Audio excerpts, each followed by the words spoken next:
can be burnout and you still wake up 5 a.m. in the morning to work. Actually. Hey pluggers, you're welcome back to another episode of PluggIN, a safe space for healing, growth, and real conversations. Today we're talking about an amazing topic that I think we quote and unquote think is not really that deep, but actually deep. Today we're speaking about finding joy again. Today's episode is sponsored by DSB Studios and Labakesempire. Do well to follow them on Instagram and don't forget to subscribe, like, share and comment on the YouTube channel. Today I'm joined by my amazing friend, a creative writer that wears a lot of hats and he wears them very well. Welcome, Mr. Opeyemi Lawal. Thanks so much for having me. I want you to introduce yourself to my pluggers. So introduce yourself to us. Okay. My name is Opeyemi Lawal and I say to everybody that I am art. I'm not an artist, but I'm art. So I embody almost every part of art. So writing, videography, photography, telling tales through lenses. The only thing I can't do now is drawing. I can't draw to save my life too. But I'm right. Alright. Opeyemi traveled from Bali, so let me tell him thank you in the comments. Thank you for coming. How's the journey down to Lagos? It was nice. I've never shown you any pepe.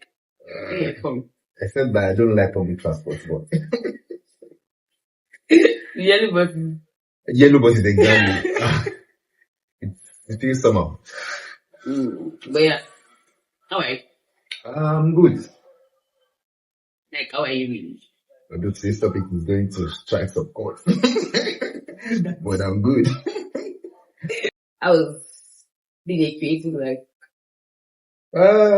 Just like every other thing, it has ups and downs. In creative writing, we call it writer's block. So I don't know what they call it in other space, but it's just I think block summarizes. Sometimes you just lose your flow. So, but we get in and get out of it is normal, right? okay, so if you look at Opeyemi of say teenage years and Opeyemi now, did you say that you have some people that they are more outspoken and we have the ones that they're just quiet? Would you say that you're the quiet one, or would you say that just I don't want to say loud one, but you're the active one? I think that's the better Okay. one. You see this trend of you are hardworking. I mean, you are lazy. I think exactly that's my perfect definition. You are loud. I mean, you are reserved. That's steamy. So, Opeyemi of teenage years and now, well, I think I'm more reserved now. I'm more reserved now. When I was growing up, Very active. I was very active. So you see that you're one of those kids that in drama, art, doing in the deer party, and and playing instrument and bro, anything. Yes, like activity. from my nursery to primary to secondary, even in secondary, all of these traditional dances, I'm mostly the only male there. So sometimes I might not be playing drums, sometimes I will be part of the dancers. So, I mean, and I love it. That's good. So, if a person define joy, what would you say joy is for you? Okay, for me, joy is living. Living. Like, I do tell people that live your life a day at a time. So I'll do everything possible today to make myself happy. But tomorrow is not promised. So if I get access to tomorrow, then I will do everything possible again. So at every point that I'm living, that's my own definition of joy. I like that. I like the fact that you're like, you live every day as it comes by, not just, but what about planning for the future? There's this thing about, let me use this context now about spending your money, If you don't spend your money, the next of kin will spend it for you.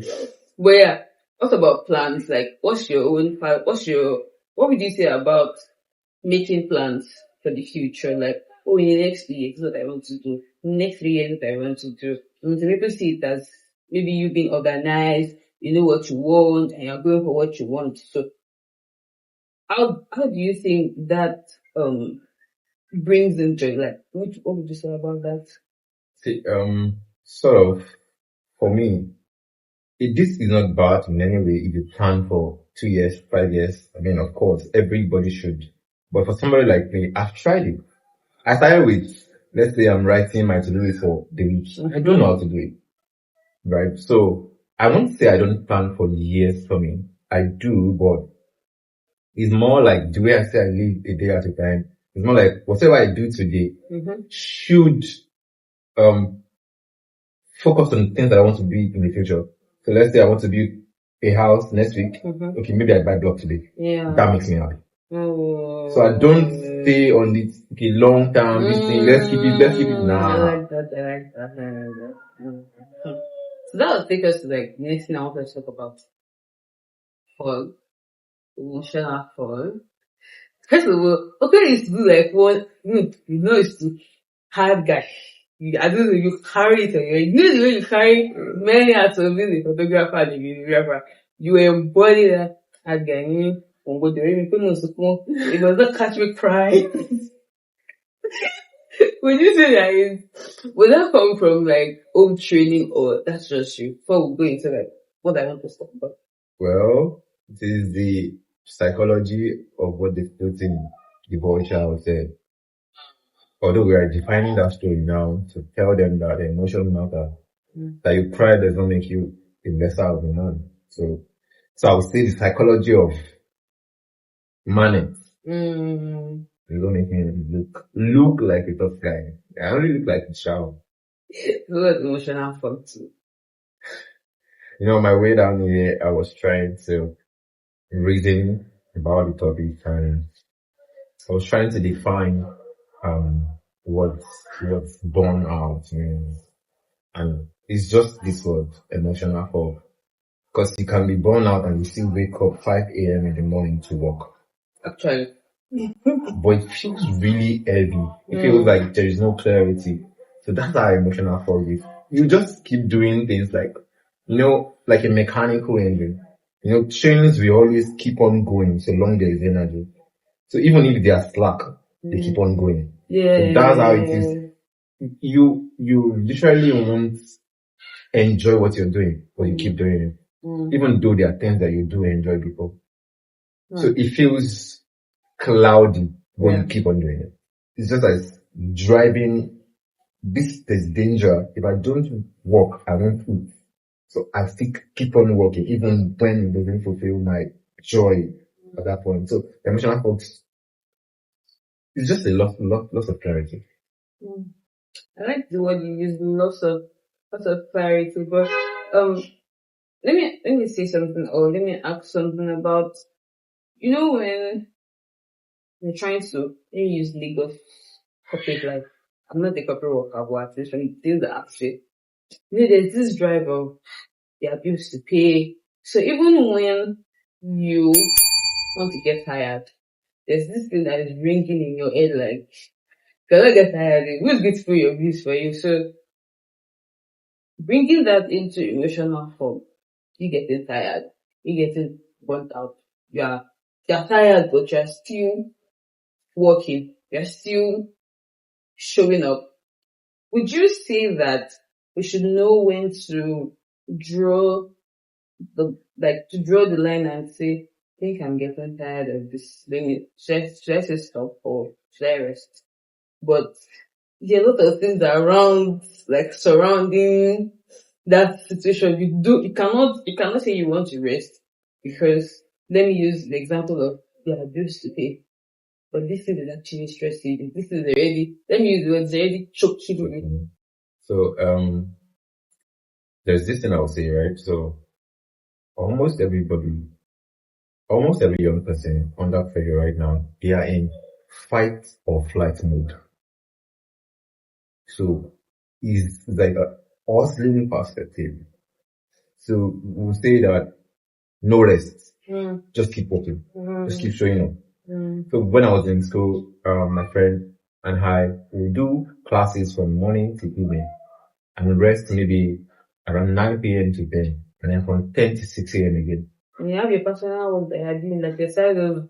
That's how we do. So we You decided have to also in show the up. night, and then, but at a point, it was glaring that we are out. And one thing is, even if you don't stop when you're burnt out, you won't be able to give your 100%. And where you are giving your 100% before, they'll notice and they'll call you out for it. So imagine you work for someone that you have a target, you know what you bring in on a daily basis, and then you're already burnt out. You won't have the same energy to build on what you have before, and they will notice. So that means your SLS level will drop. Definitely you have to go back in, and then like at the total doing, right? You have to go back in and then get. So you have to always find a way to rest. Yes. You have to always find a way to just take out time for yourself. Yes. As difficult as it might sound, or as difficult as the situation around it might look like, you just have to always find a way to just rest and to just have time for yourself. So, talking about having time for yourself, we have talked about joy, we have talked about emotional talk, I've talked about having time for yourself. When do you know that you are burnt out? Like, when do you know that I don't just think that this is for me anymore? When do you know? You know, sometimes it's not like you're actually tired. Maybe it's just the situation around it at that time that is looking like you're tired. You're not exactly tired of what you're doing, but maybe it's just the situation around it at that time Makes you feel like make you feel like you're But tired. how do we now So differentiate from how do you burning out differentiate from burning and out that and situation? that situation? So, I mean, it's quite easy, right? When situation is the reason why you are tired, you know. Because you will say that if they should just take this thing out, I'll be fine. Right? But burn out, even that thing you are doing that you love, you won't love it anymore. I'll use myself as an example. I want you to, right? I want you to give me like a good case study. Okay, so for the past 2 years, I've been writing daily. That's 365 days, right? So just a point that I zoned out. I've built an habit, right? I've written for close to 500 days. And then I stopped. Like, I was writing and I was not feeling not feeling it in the sense that you will even do something right. And then you would be like, no, this is trash. And somebody will check that thing and be like, no, this is what you've been doing. But burnt out will definitely make you hate, or let me just use the word hate, what you love doing. You won't find joy in doing it. So that's what will differentiate burning out. Because when situation is the reason why you're tired, you can still work and say, I want to get this situation out of the way. And once that situation is out of the way, you continue. But burning out, you get tired of continuing. So you get tired of continuing. So you wrote for about 265 days. I can that one is still my Yes. How did you not get tired? Because I know that there are some days that it's not like maybe you're busy with a lot of things during the day. Just remind me that okay, you know send this now. I don't know. Maybe you just quickly think of something that will take a short post there at least. Oh my duro. Like it will be that it will be the post for that day, but how is it that you do not get tired?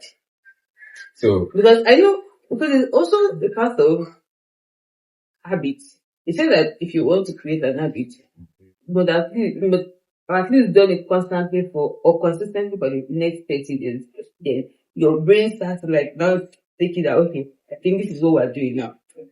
Yeah. But doing it for about 200 days, how is that you don't get tired? Because it's not something like you have it somewhere in a book already, you're just copying it from it. So for context, right? We started last year, it was a group of persons, don't want to mention names, Sure. right? So we did 365 days marathon last year. Then we started again January 2026 for another 365 days. So last year, we normally have weekly try to topic, but it's by choice. And for somebody like me, I only write from their weekly topic once a week. Okay. So I didn't get tired because I always tell people that I am an audience of one. And that one can be myself. So it's not about the thousands. It's not about the thousands people that will see that thing. But so long that some days if you read my writing, it varies. Sometimes even talk to you. I might not be talking to anybody. Sometimes it's just what is going on in my head. But the main point of writing every day for 365 days is to build consistency and to hone your craft. Now, I mean, during 365 days last year, somebody texted me around 8:45 that she saw something online on a WhatsApp page or something, and then somebody was saying that if anybody can write anything about this particular picture before 9 p.m., she said my 8:45, that they will get so amount. And I was just like, I'm extremely tired. I'm just there. And I saw the picture and it speaks something to me. And I wrote about it and I sent to the person and I literally forgot about it because I mean, it was on my WhatsApp, it was somebody's WhatsApp. And then the next day, they texted me like, for question your candidate.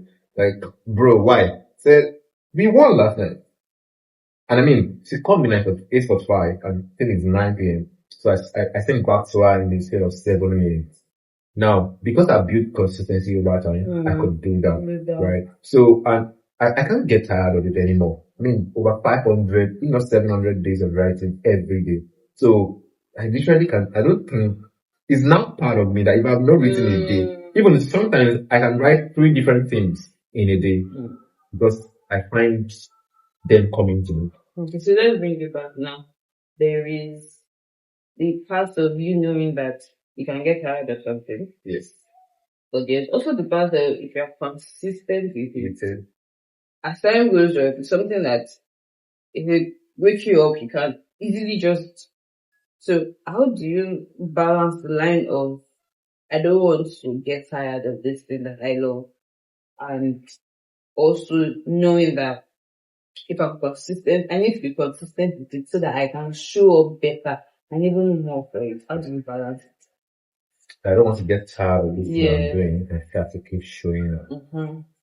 See, that's why for somebody like me, I said I am an audience of one. During my 5 years of writing and the time I was born out during it, and I still continue. The only reason that I could continue was because even the burnout itself, I could speak about it.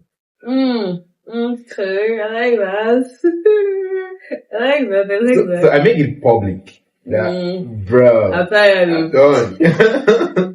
But the most painful thing is, see, people will see that kind of content. I'm like, wow, this person could articulate this.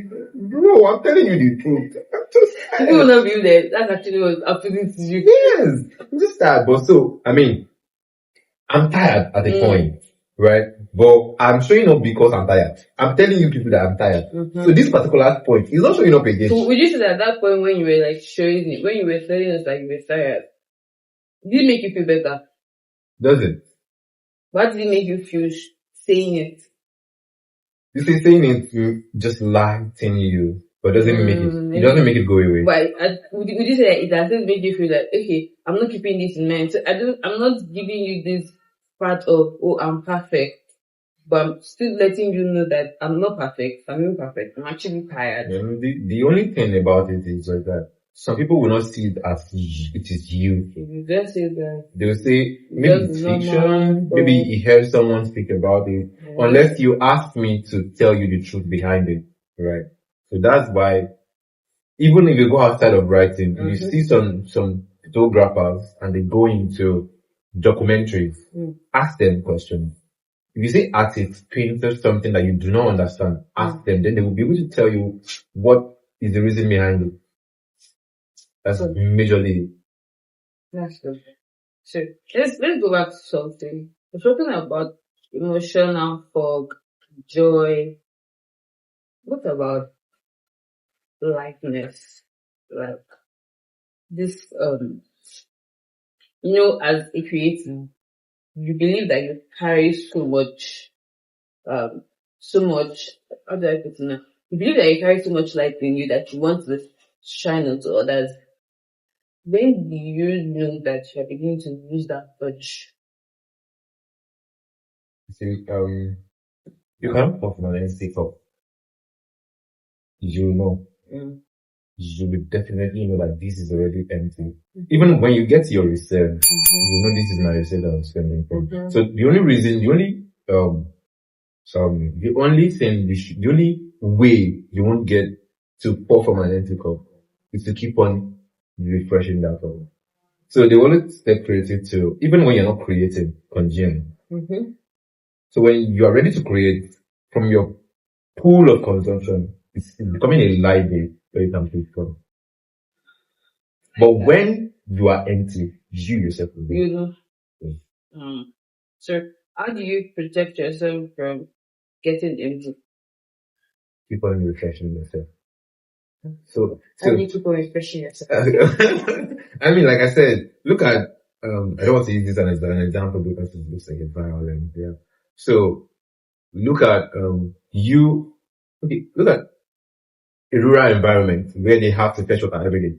And like if you don't fetch water today, there's no water you use to bath to tomorrow. So that is mommy will start calling you. Agba empty, right? That person is empty. Let's go to fresh water. You have to always So you have to always keep water there. For if you want to go to school tomorrow, if you want to you need water to be there. show up tomorrow, you have to.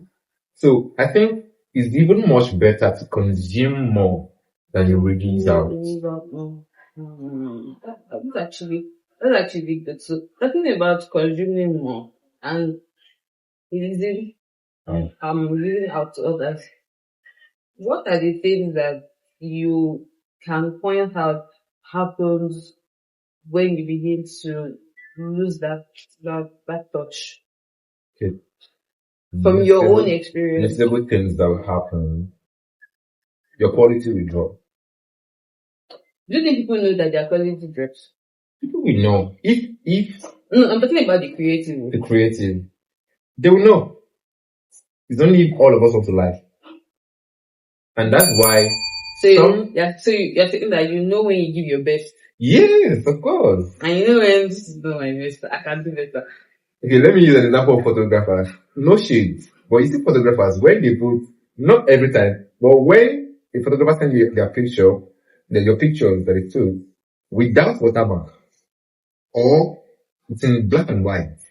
They've tried everything possible to make the color better. Like, it's black and white. Or when they not put their watermark. They are exactly. I'm not proud of these things, right? But that's pretty much it. Your quality will drop when you're burnout. So talking about burnout now and your life as a creative, do you think that burnout sort of lights something up in us as creators? Light up?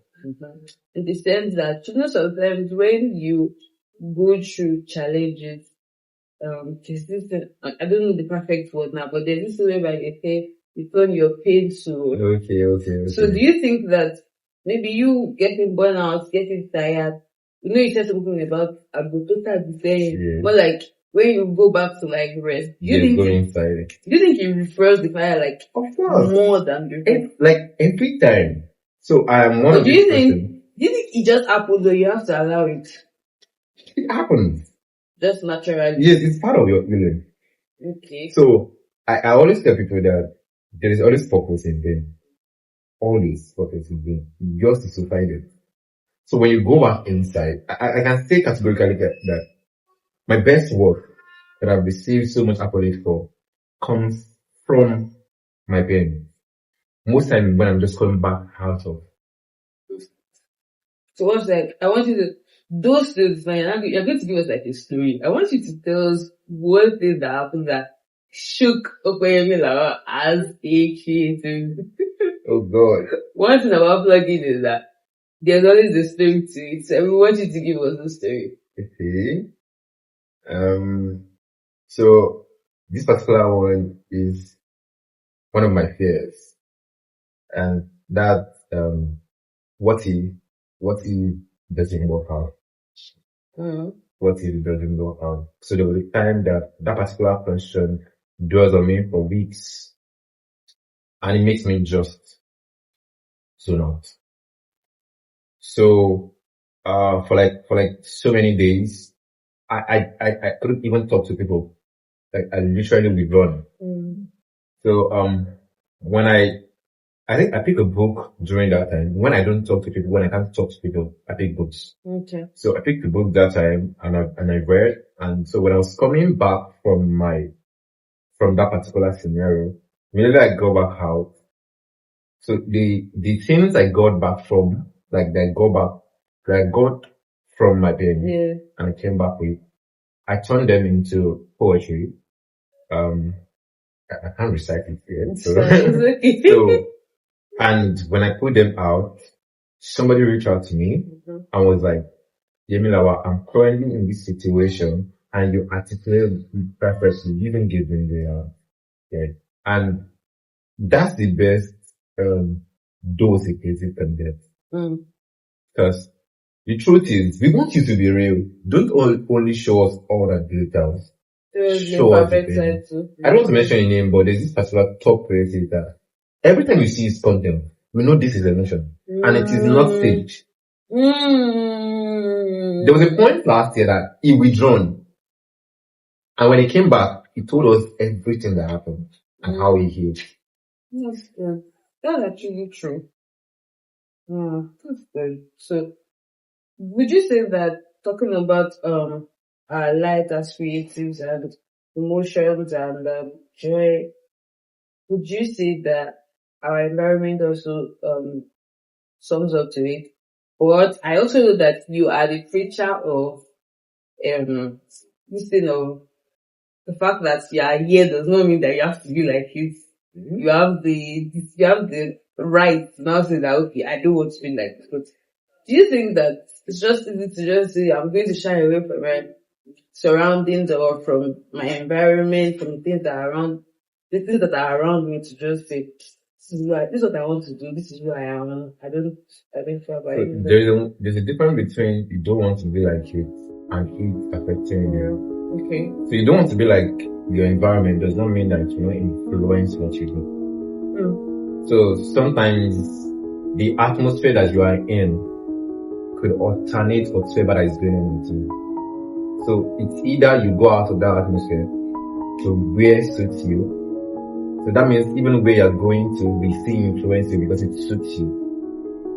So your environment will always have an impact on whatever you do. Either you want to lock with it or not, either you want to like make it or not, it will definitely influence what you do, no matter what. That's actually very good. So if you had to say a truth to Opeyemi Lawal, like you're looking at yourself in the mirror now. So let's picture this together. You're looking at yourself in the mirror and you want to say yourself an honest truth as a creative. What would you say?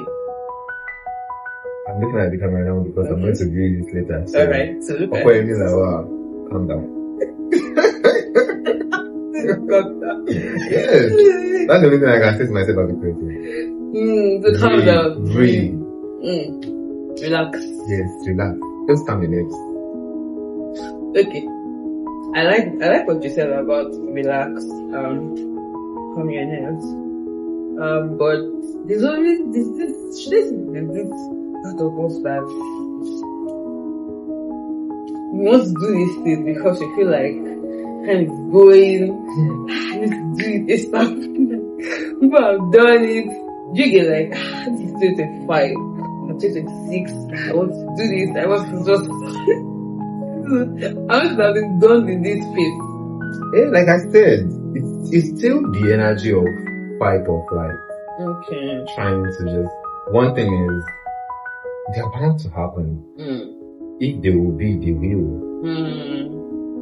So long you are doing what you are supposed to do, just leave one thing. That's good. So if you say that, if you talk about maybe like a new routine that you found for joy recently, what would it be? Reading books. And whenever I want to read now, I leave my phone in another room. And yes, I'm playing more with my dogs now, so I read amidst them. That's good. That's It feels weird. That's weird. I mean, what I hear most of the time is, read around nature, breathe around The funniest thing is, not really animals like that.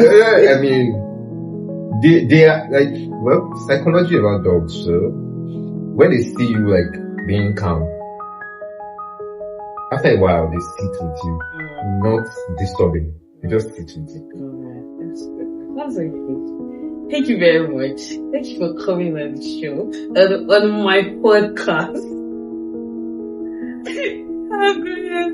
And I don't know, I enjoyed this episode myself, and I'm sure that my bloggers also enjoyed this episode. So Opeyemi, can you say something to one of my bloggers out there that is a creator? What would you say?